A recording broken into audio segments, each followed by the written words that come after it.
Our verse for today is in Colossians chapter 4, verse 5. Be wise in the way you act toward outsiders. Make the most of every opportunity. Be wise in the way you act toward outsiders. Make the most of every opportunity.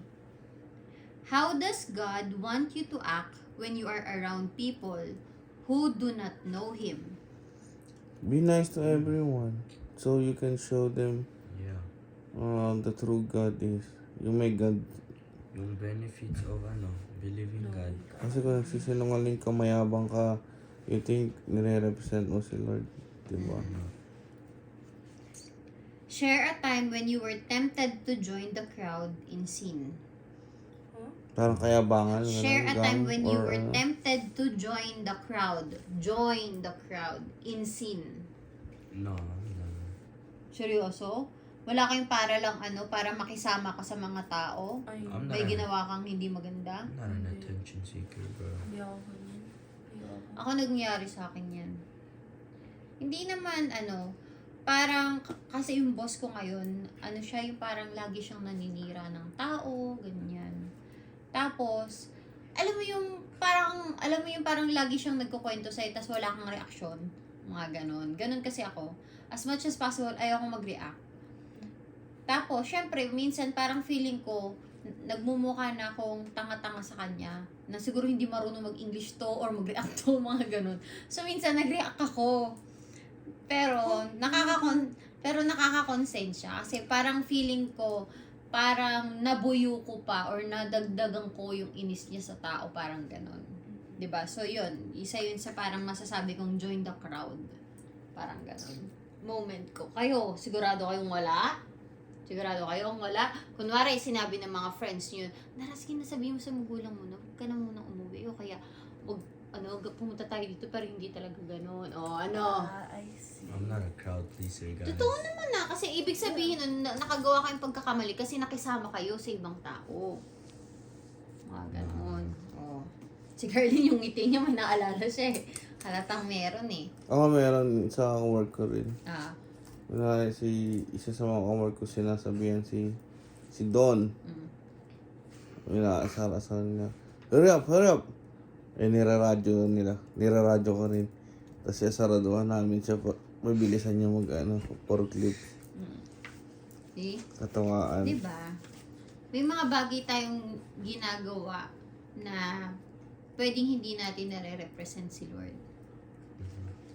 Okay, let's read. When Paul refers to outsiders here, dun sa verse kanina, he is referring to unbelievers. Yung mga hindi daw naniniwala kay Lord. We need to be careful about how we act when we are around people who do not know God.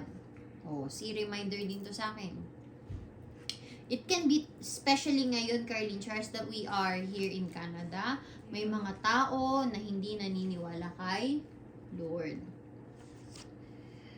It can be tempting when around unbelievers to act the way they do. O, diba? Sometimes, we feel like no one's watching. If the people we are with do not know how God wants people to behave. No one's watching if the people we are with do not know how God wants us to behave. But this is precisely when others are watching. The unbelievers are watching. Whether they consciously think about it or not, they are observing our behavior. And if our behavior is godly, it will often lead to opportunities for us to share our faith with others. Someone is bound to ask us why we won't let them cheat from our homework. See? Or why we won't steal that lipstick. Someone will ask us why we don't swear or drink or sneak out at night. Our time on earth is limited.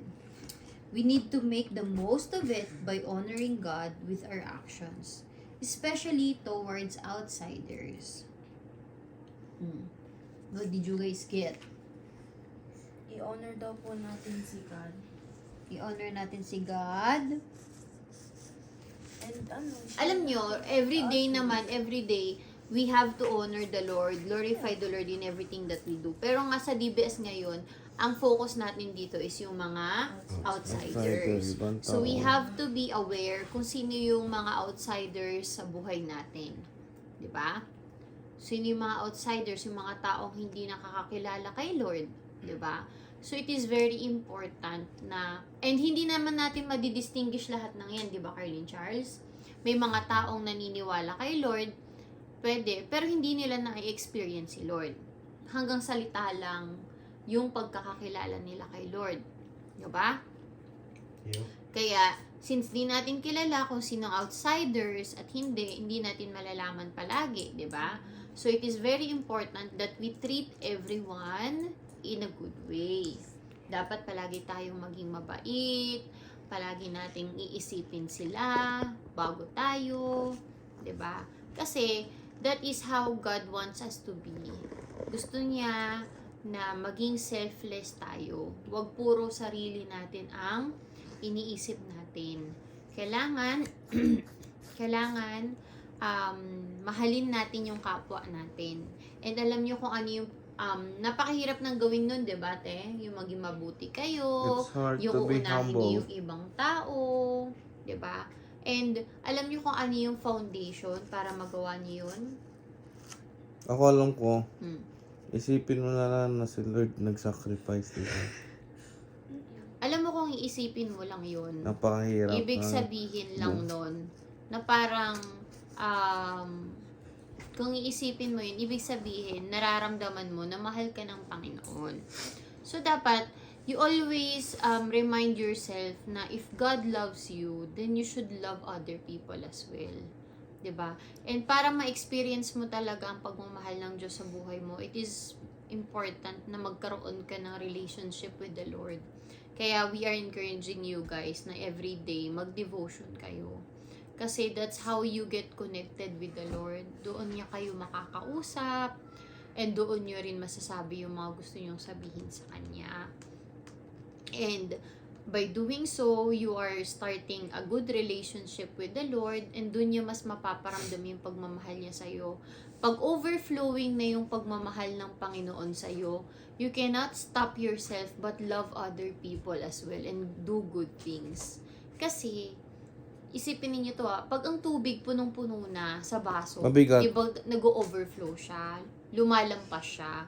So, ganun din, kapag ang pagmamahal ng Panginoon sa'yo ay sobra-sobra, ma-share mo yun sa mga taong nasa paligid mo, mapaparamdam mo yun sa paligid mo.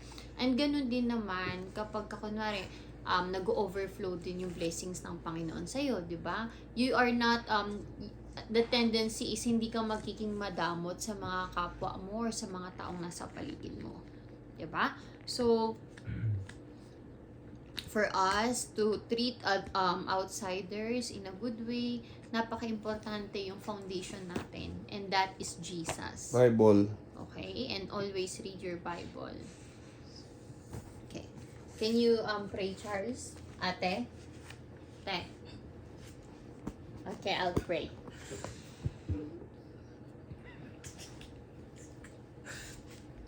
Dear God, please give us wisdom to act the way you want us to act when we are around people who do not know you. Please give us opportunities to share your truth with others and the courage to do so. Amen.